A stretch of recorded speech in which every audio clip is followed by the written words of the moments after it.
Hi everybody, I'm Janice Rivera and it's Woven Words Wednesday. Last week I spoke on integrity and the importance of having it in your business and personal life. Today I'm speaking on another character quality, but this one's not so popular. It's called vulnerability. Every human is afraid of this emotion because most people view vulnerability as a weakness. At its core, vulnerability leads to fear and anxiety and sometimes shame that comes along when we are rejected. However, on the other side, there is love and joy and connection. Social media and TV is constantly sharing with us what perfect looks like. With the era of technology and editing and Photoshop, we are constantly in this state of comparison. And therefore, we hide from everybody our true selves. We put up an armor that almost becomes difficult to penetrate. We hide from our friends and our family and sometimes even ourselves. This leads us to superficial relationships.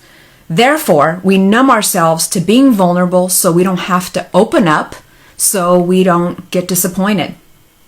We may see vulnerability as weakness, but when we are real and authentic, others sees it as courageous.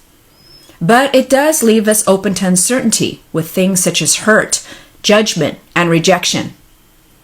Children are the best examples of vulnerability because they're born to be authentic and they have a pure view of the world. I mean, kids walk around naked and not care. They voice their opinions, but as they get older, they are told what they can and can't do.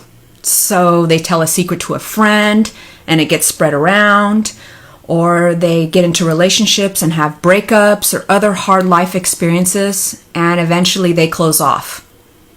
So what is vulnerability? It's having an unpopular opinion, being accountable for our actions, and starting something new. Saying I love you first, exercising in public when you're overweight, having faith, or asking for forgiveness are all examples of being vulnerable. So since vulnerability, it can be so scary and risky, then what's the benefit? We experience true joy, happiness, and connection, and it leads us to our identity and purpose. It expands our emotional capacity to love ourselves and others. But how do we do this? First step is to think that I am enough right now. Right now is where I'm at until I get to where I want to be. Being confident with ourselves allows us to be confident with others. It doesn't mean that we strive to be better, which we all should be believing for, but by believing that I'm enough, it will come out in my words, in my body language, and in my actions.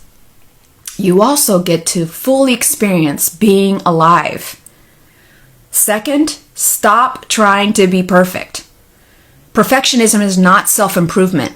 In reality, perfectionism is trying to earn approval from others by looking perfect. Being perfect doesn't lead to success. In fact, it hampers your success, and it's correlated with anxiety, depression, and addiction. Finally, stop numbing yourself. Drinking, smoking, overeating, overworking, spending too much money in order to avoid or minimize feelings of fear and insecurity, these all lead to unhappiness. So in order to have full connection and love, you have to be vulnerable. People will admire and draw closer to you when you are raw and authentic. So instead of seeing this character trait as a weakness, let's turn these emotions into a superpower. Thank you for listening to my message today. I'm Janice Rivera. I'm the owner of RDT Realty Group and founder of Woven. If you like what you heard, please comment below.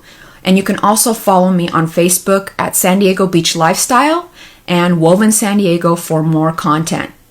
Remember to be real and live the dream, San Diego. Take care.